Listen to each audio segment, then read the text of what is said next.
एक गांव में किशोर लाल रहा करता था। किशोर लाल बहुत ही खड़ूस था और हमेशा गरीबों की जमीन हड़प लिया करता था। उसी गांव में गोपाल नाम का एक किसान रहा करता था। उसने भी अपनी जमीन किशोर लाल के यहाँ गिरवी रखवा दी थी। इस वजह से वो किशोर लाल के खेतों में काम करता था, जिससे उसका कर्ज भी पट जाए और उसकी जमीन भी वापस मिल जाए। अरे गोपाल, जल्दी जल्दी हाथ चला। क्या तुझे अपना कर्जा नहीं पटवाना है? हाँ हाँ मालिक, चला तो रहा हूँ। मैं भी तो यही चाहता हूँ कि जल्द से जल्द मुझे मेरी जमीन मिल जाए। तू सही कह रहा है। मैं भी यही चाहता हूँ, क्योंकि मैं भी किसी गरीब का हक नहीं मारता हूँ। हाँ हाँ मालिक, आप तो हमारे लिए भगवान के समान हैं। आपने हमारे मदद की, यही हमारे लिए बहुत बड़ी बात है। इसके बाद किशोर लाल वहां से चला जाता है और गोपाल खेत के काम में लग जाता है। गोपाल को काम करते करते 1 बरस हो गया था, पर अभी तक किशोर लाल ने गोपाल की जमीन वापस नहीं की थी। इसी वजह से वो काफी परेशान था। गोपाल काम करके घर आता है तो उसके पत्नी शीला बोलती है, अजी सुनते हो, अब तो 1 बरस होने को आ गया है। आपने अभी तक रुपए नहीं पटा पाए। आपने तो मात्र 20,000 रुपए लिए थे और हमारी जमीन तो पूरे 2 लाख की है।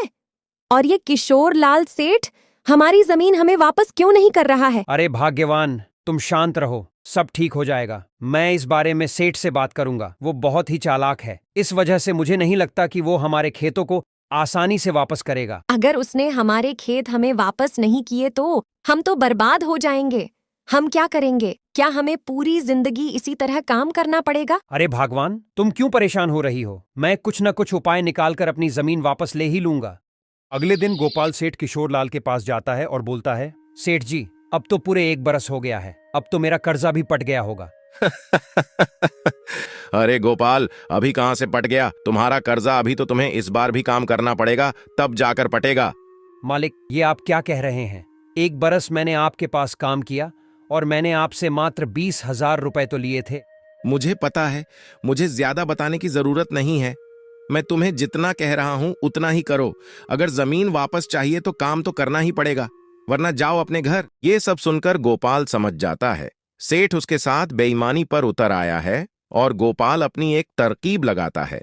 और अगले दिन गोपाल खेत में काम कर रहा होता है तो वो एक चमकीला घड़ा उठाता है और वो सीधा अपने घर पर आ जाता है। जब ये बात किशोर लाल को पता चलती है तो वो गोपाल को बुलाकर कहता है, क्यों रे गोपाल, तुझे मेरे खेतों में एक घड़ा मिला है ना, और तूने मुझे ये बात बताए भी नहीं। ये तो अच्छा हुआ कि ये बात मेरे आदमियों ने मुझे बता दी। चल चल ला वो घड़ा मुझे दे। अरे नहीं मालिक, मुझे कोई भी चमकीला घड़ा नहीं मिला है। लगता है आपको कोई गलतफहमी हुई है। नहीं, मुझे कोई भी गलतफहमी नहीं हुई है। मेरे आदमियों ने कहा है कि तुझे एक चमकीला घड़ा मिला है। जरूर वो एक सोने का घड़ा होगा, इसीलिए तो तू झूठ बोल रहा है। जल्दी से वो घड़ा दे मुझे। अरे नहीं मालिक, वो कोई सोने का घड़ा नहीं है मालिक। वो तो एक जादुई घड़ा है और वो मैं आपको नहीं दूंगा, क्योंकि वो मुझे मिला है। क्या? तू मुझे वो नहीं देगा? क्यों? वो मेरे खेतों में निकला है, इसीलिए उस पर मेरा हक है। नहीं मालिक, उसे मैंने निकाला है, इसीलिए उस पर मेरा हक है। अगर आप वो जादुई घड़ा मुझसे जबरदस्ती छीनेंगे तो मैं पंचायत में जाऊंगा। ये सुनकर सेठ किशोर लाल काफी परेशान हो जाता है, क्योंकि उसे पता था अगर ये पंचायत में गया तो जादुई घड़ा उसी को मिल जाएगा। इसी बात पर वो गोपाल से कहता है, अच्छा गोपाल, तू तो अपना ही आदमी है, पंचायत में क्या जाने की बात करता है। एक काम कर, वो जादुई घड़ा मुझे दे दे, उसके बदले में मैं तुझे तेरी जमीन वापस कर देता हूँ। मुझे आपकी बात पर विश्वास नहीं है मालिक। अगर आपने जादुई घड़ा लेकर भी मेरी जमीन वापस नहीं करी तो मैं क्या करूंगा? अरे नहीं नहीं, मेरी बात पर भरोसा रख। अच्छा तो ऐसा कर, पहले अपने खेत के पेपर ले ले, इसके बाद मुझे वो जादुई घड़ा दे देना।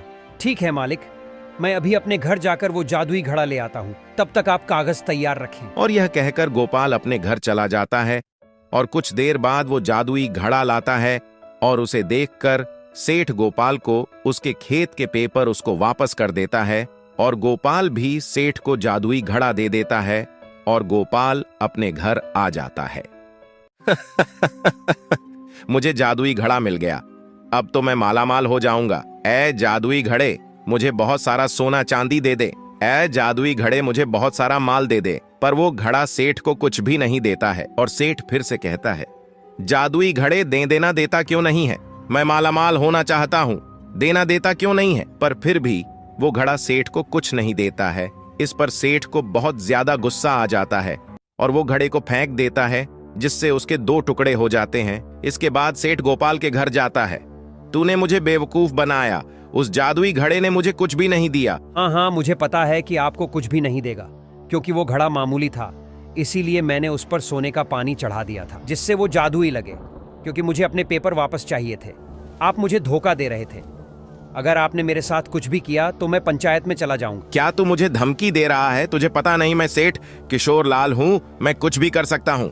मुझे पता है, मगर आपको नहीं पता है। अगर मैं पंचायत में चला गया ना, तो आपका क्या होगा? ये सब सुनकर किशोर लाल बहुत डर जाता है, क्योंकि उसे पता था कि उसने गोपाल से बेईमानी की है और इसे वजह से वो चुपचाप लौट जाता है। और गोपाल तो बहुत खुश हो जाता है, क्योंकि उसे उसके खेत वापस जो मिल जाते हैं। दोस्तों, अगर आपको यह कहानी अच्छी लगी हो तो प्लीज वीडियो को लाइक, शेयर, कमेंट और चैनल को सब्सक्राइब करें।